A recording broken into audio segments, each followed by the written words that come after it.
Hello friends, welcome to our YouTube channel UP TET C TET preparation.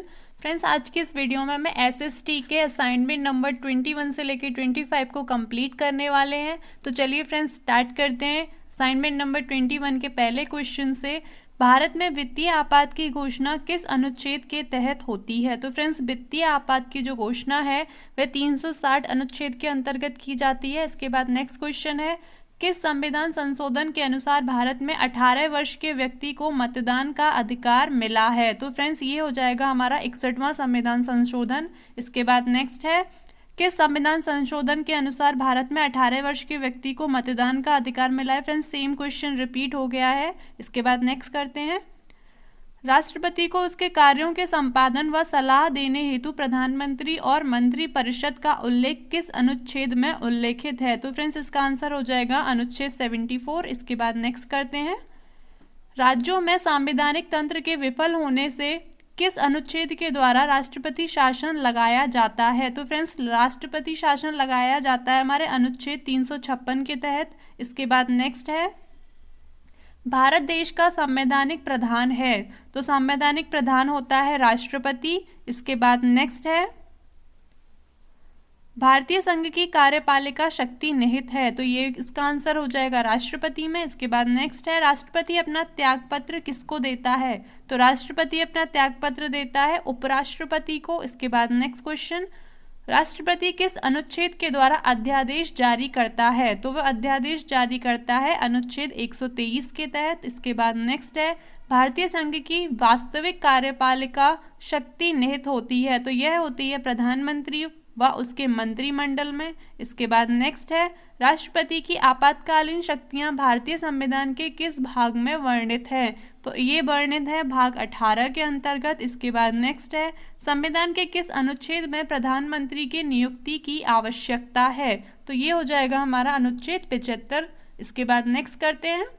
तो friends, इसमें 12 question थे, 12 complete हो गए। अब हम अपना स्कोर चेक कर लेते हैं। तो फ्रेंड्स, आप लोगों का जो स्कोर है वो 12 आउट ऑफ 12 है। इसी के साथ आपका एसएसटी का 21 असाइनमेंट कंप्लीट हो जाता है। अब हम 22 असाइनमेंट की ओर चलेंगे।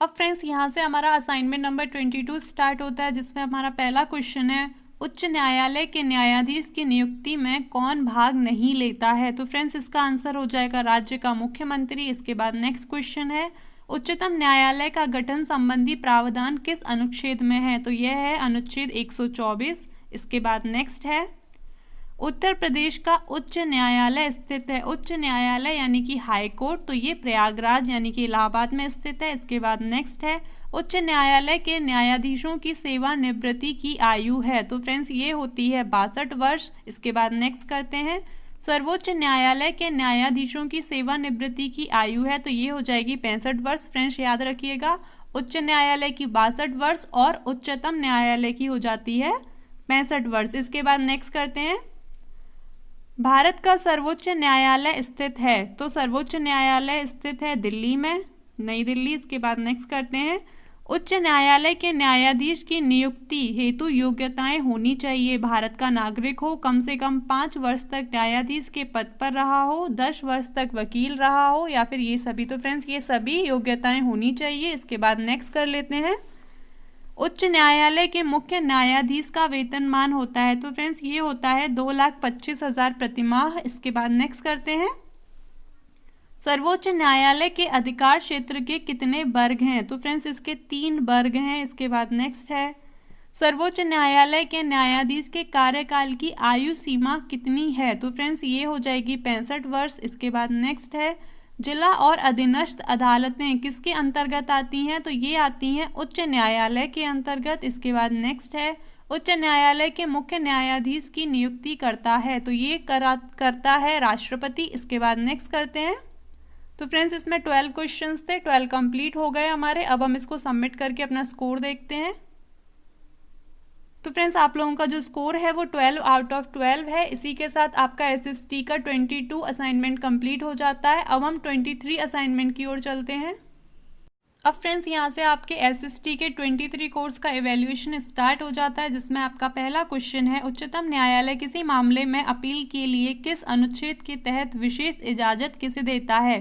तो फ्रेंड्स इसका आंसर हो जाएगा अनुच्छेद 136 के तहत। इसके बाद नेक्स्ट है, भारत में उच्चतम न्यायालय का उद्घाटन किस वर्ष किया गया। तो फ्रेंड्स उच्चतम न्यायालय का उद्घाटन हुआ था सन 1950 में। इसके बाद नेक्स्ट क्वेश्चन है, उच्चतम न्यायालय का न्यायाधीश अपना त्याग पत्र किसे सौंपता है। तो ये देता है राष्ट्रपति को। इसके बाद नेक्स्ट है, न्यायिक पुनर्विलोकन की शक्ति किन देशों के संविधान में निहित है।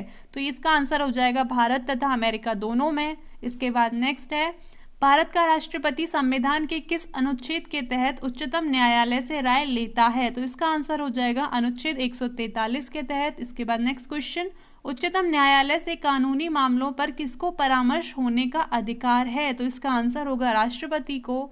इसके बाद नेक्स्ट करते हैं, उच्चतम न्यायालय के न्यायाधीश को नियुक्त होने के लिए एक शर्त के रूप में कितने समय तक उच्च न्यायालय का अधिवक्ता रहना चाहिए। तो फ्रेंड्स इसका आंसर होगा 10 वर्ष तक। इसके बाद नेक्स्ट करते हैं, संविधान की व्याख्या करने का अधिकार किसे है। तो फ्रेंड्स इसका आंसर हो जाएगा उच्चतम न्यायालय को। इसके बाद नेक्स्ट है, उच्चतम न्यायालय के न्यायाधीश किस आयु तक पद धारण करते हैं। तो उच्चतम न्यायालय के यानी हाई कोर्ट के 62 वर्ष तक। इसके बाद नेक्स्ट है, नागरिकों के मौलिक अधिकार का संरक्षक कौन है।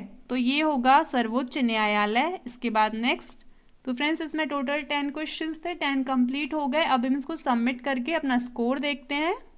तो फ्रेंड्स आपका जो स्कोर है वो 10 आउट ऑफ 10 है। इसी के साथ आपका एसएसटी का 23 असाइनमेंट भी कंप्लीट हो जाता है। अब हम 24 असाइनमेंट की ओर चलते हैं। अब फ्रेंड्स यहाँ से आपके एसएसटी के कोर्स नंबर 24 का इवैल्यूएशन स्टार्ट होता है, जिसमें आपका पहला क्वेश्चन है, जनहित याचिका का वाद किस न्यायालय में लाया जा सकता है। तो इसका आंसर हो जाएगा सर्वोच्च व उच्च न्यायालय दोनों में। इसके बाद नेक्स्ट क्वेश्चन है, जनहित याचिका का मामला उच्च न्यायालय के किस अनुच्छेद के तहत उठाया जाता है। तो फ्रेंड्स इसका आंसर होगा अनुच्छेद 226 के तहत। इसके बाद नेक्स्ट क्वेश्चन है, जनहित याचिका का मामला सर्वोच्च न्यायालय के किस अनुच्छेद के तहत उठाया जाता है। तो फ्रेंड्स ये हो जाएगा अनुच्छेद 32 के तहत। इसके बाद नेक्स्ट है, भारत में जनहित याचिका के शुरुआत की माता किसे कहा जाता है। तो फ्रेंड्स इसका आंसर होगा श्रीमती हिंगोरानी। इसके बाद नेक्स्ट क्वेश्चन है, भारत में जनहित याचिका की शुरुआत का जनक किसे कहा जाता है। तो इसका आंसर हो जाएगा पीएन भगवती। इसके बाद नेक्स्ट क्वेश्चन है, जनहित याचिका की शुरुआत किस देश के सर्वोच्च न्यायालय ने की थी। तो फ्रेंड्स इसकी शुरुआत की थी अमेरिका के द्वारा। इसके बाद नेक्स्ट है, किस लोक अदालत में रुपए की सीमा लागू नहीं होती। तो फ्रेंड्स इसका आंसर हो जाएगा अस्थायी लोक अदालत में। इसके बाद नेक्स्ट है, लोक अदालत मुख्यतः कितने प्रकार की होती हैं। तो फ्रेंड्स यहाँ पे क्वेश्चन कुछ और पूछा गया है और ऑप्शंस कुछ और दे दिए गए हैं, तो आप यहाँ पे 1993 लगा दीजिए। इसके बाद नेक्स्ट करते हैं, लोक अदालत विधिक सेवा प्राधिकरण अधिनियम कब लागू हुआ। तो फ्रेंड्स ये हुआ था 1995 में। इसके बाद नेक्स्ट है, लोक अदालत का गठन किस अधिनियम के तहत हुआ। तो ये हुआ था अधिनियम 1987 के तहत। इसके बाद नेक्स्ट करते हैं, तो फ्रेंड्स इसमें 10 क्वेश्चंस थे, 10 कंप्लीट हो गए। अब हम इसको सबमिट करके अपना स्कोर देखते हैं। तो फ्रेंड्स आपका जो स्कोर है वो 10 आउट ऑफ 10 है। इसी के साथ आपका एसएसटी का 24th असाइनमेंट भी कंप्लीट होता है। अब हम 25th असाइनमेंट की ओर चलते हैं। अब फ्रेंड्स यहाँ से आपके एसएसटी का असाइनमेंट नंबर 25 स्टार्ट हो जाता है, जो कि इस वीडियो का लास्ट असाइनमेंट होगा। तो चलिए फ्रेंड्स स्टार्ट करते हैं। इसमें हमारा पहला क्वेश्चन है, राज्यसभा को अधिकतम कितने दिनों के अंदर बजट पास करना होता है। तो फ्रेंड्स इसका आंसर होगा 14 दिन के अंदर। इसके बाद नेक्स्ट क्वेश्चन है, संघीय बजट संसद के किस सदन में प्रयुक्त किया जाता है। तो ये किया जाता है लोकसभा में। इसके बाद नेक्स्ट है, 2020-21 के संघीय बजट को संसद में किसने प्रस्तुत किया था। तो फ्रेंड्स इसको प्रस्तुत किया था निर्मला सीतारमन ने। इसके बाद नेक्स्ट है, संघीय बजट 2020-21 में सरकार का सर्वाधिक खर्च किस मद पर है। तो फ्रेंड्स ये हुआ था करों व शुल्कों में राज्यों का हिस्सा। इसके बाद नेक्स्ट है, बजट प्रस्तुत करने से पूर्व सर्वप्रथम किसकी अनुमति आवश्यक है। तो इसमें फ्रेंड्स आंसर हो जाएगा राष्ट्रपति की अनुमति। इसके बाद नेक्स्ट है, भारत में वित्तीय वर्ष का कार्यकाल क्या है। तो ये हो जाएगा 1 अप्रैल से 31 मार्च तक। इसके बाद नेक्स्ट, संविधान के किस अनुच्छेद में बजट का उल्लेख है? तो फ्रेंड्स ये है 112 अनुच्छेद में। इसके बाद नेक्स्ट करते हैं, भारत में संसद में बजट कौन प्रस्तुत करता है? तो ये करता है वित्त मंत्री। इसके बाद नेक्स्ट है, भारत में सर्वप्रथम पहली बार बजट कब पेश किया गया? तो ये किया गया था 1860 में। इसके बाद नेक्स्ट है, स्वतंत्र भारत में बजट सर्वप्रथम किसने प्रस्तुत किया? तो ये किया था R.K. सेठी ने। आप इसमें लगा सकते हैं R.K. मुकम सेट्टी। फ्रेंड्स ये वाला आंसर सही हो जाएगा। इसके बाद नेक्स्ट करते हैं, फ्रेंड्स इसमें 10 क्वेश्चंस थे, 10 कंप्लीट हो गए हैं। अब हम इसको सबमिट करके अपना स्कोर चेक कर लेते हैं कि हमारा स्कोर क्या है। तो आप लोग देख पा रहे होंगे फ्रेंड्स, आपका जो स्कोर है वो 10 आउट ऑफ 10 है। इसी के साथ आपके SST के 25 असाइनमेंट तक सभी असाइनमेंट कंप्लीट हो चुके हैं। अगर आपने अभी तक पिछले असाइनमेंट्स को कंप्लीट नहीं किया है तो उनको जल्द से जल्द कंप्लीट कर लीजिए। फ्रेंड्स इसको जो करने की लास्ट डेट है वो आपकी 31 जनवरी है, उससे पहले आप इसको कंप्लीट कर सकते हैं। फ्रेंड्स आपको ये वीडियो कैसा लगा? अगर वीडियो पसंद आता है तो वीडियो को लाइक करें, अपने सभी फ्रेंड्स के साथ शेयर करें। अगर आपने अभी तक हमारे चैनल को सब्सक्राइब नहीं किया है तो चैनल को सब्सक्राइब कीजिए और बेल आइकन को भी प्रेस कीजिए ताकि हमारी सभी वीडियोज़ के नोटिफिकेशंस आपको मिलते रहें। तो चलिए फ्रेंड्स, हम मिलते हैं नेक्स्ट वीडियो में।